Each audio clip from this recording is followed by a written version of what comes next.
So half a cup of milk.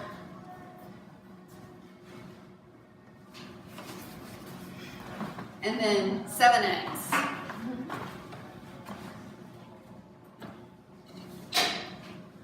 And maybe some of you are more brave than me and would break them right into there, but I'm always afraid if I do that a shell is gonna fall in. And I don't know, some of us maybe want more calcium in our diets, but that's probably not the best way to do it. So, oops, because there it just happened.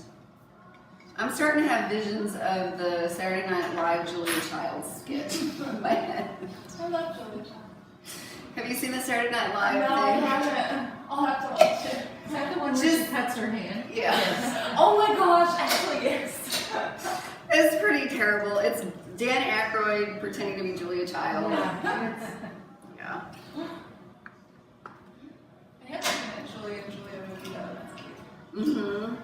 Yeah, I have her cookbook and I love it. Well, I have more than one of her cookbooks and I love them.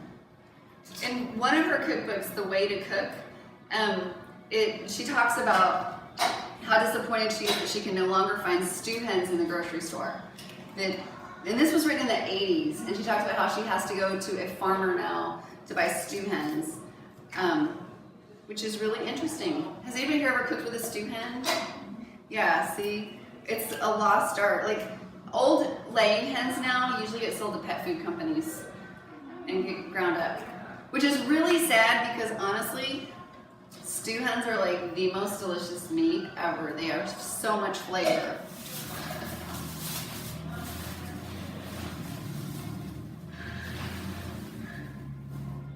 So then we add the 1/3 cup of brown rice flour. Put the lid on it and blend it.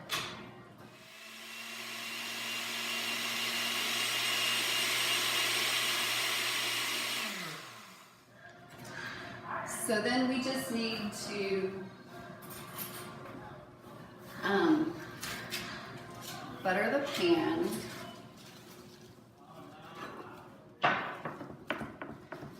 And with this and with the creme brulee pie, so both this quiche and the creme brulee pie are crustless. And you may think, oh, it would be a great idea to go ahead and add some flour. You know, like, because a lot, with cakes you typically grease and flour the pan. And what will happen if you flour this is that as it bakes, it's gonna swell up and it will separate from the bottom.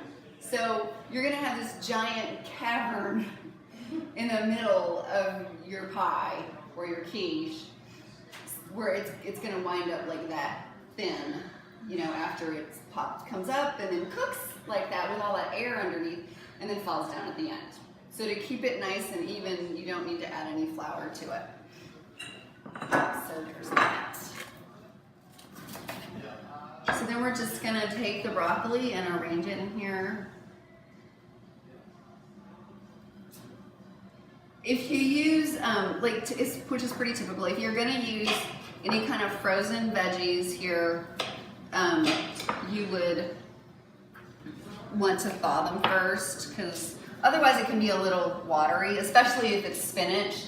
Like, spinach can hold a lot of water if it's frozen. So,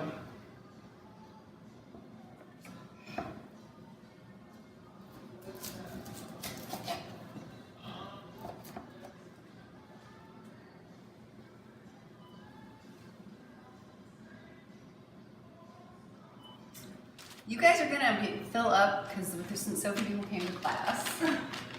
You're gonna get so much to eat. It looks really good. So then we'll just stick a little more broccoli in there. Because like 1/4 of this is a full serving. So did y'all eat dinner before you came? Oh good, you're gonna be all set then. And then you just pour this over it.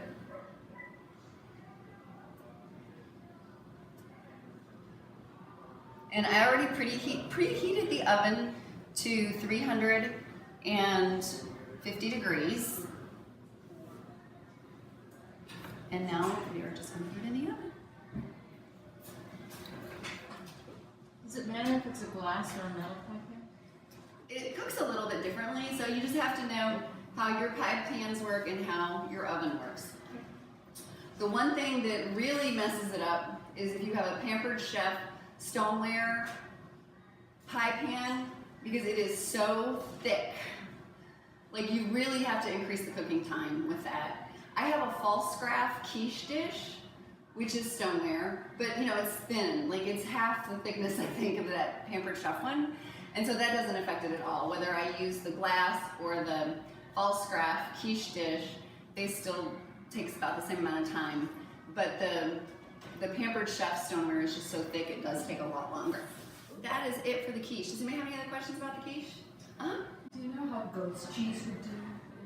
Awesome. Yeah, it's one of the alternatives. So on your recipe sheet, so like the first list of ingredients are just what you need for a regular quiche, and then under that it says vegetable, meat, and cheese options. So yeah, so goat cheese definitely works. So you would just, basically it's the same idea. This is super simple. Oh, if you look at the next one, tomato and cheese, it mentions chev. Yeah, so that works. The only thing is, like ricotta, again, you would get into that issue with it being too watery. So just about any other cheese other than ricotta or cottage cheese would be fine. You just don't want to add any more moisture to it, because if you do, then it's going to it's just never going to feel really solid. All right, here we go. Oh, look how pretty. That looks awesome. Oh, it smells good. Wow. So we are going to let that cool for a little bit, and while it's cooling, it's gonna go flat. And then we'll go ahead and slice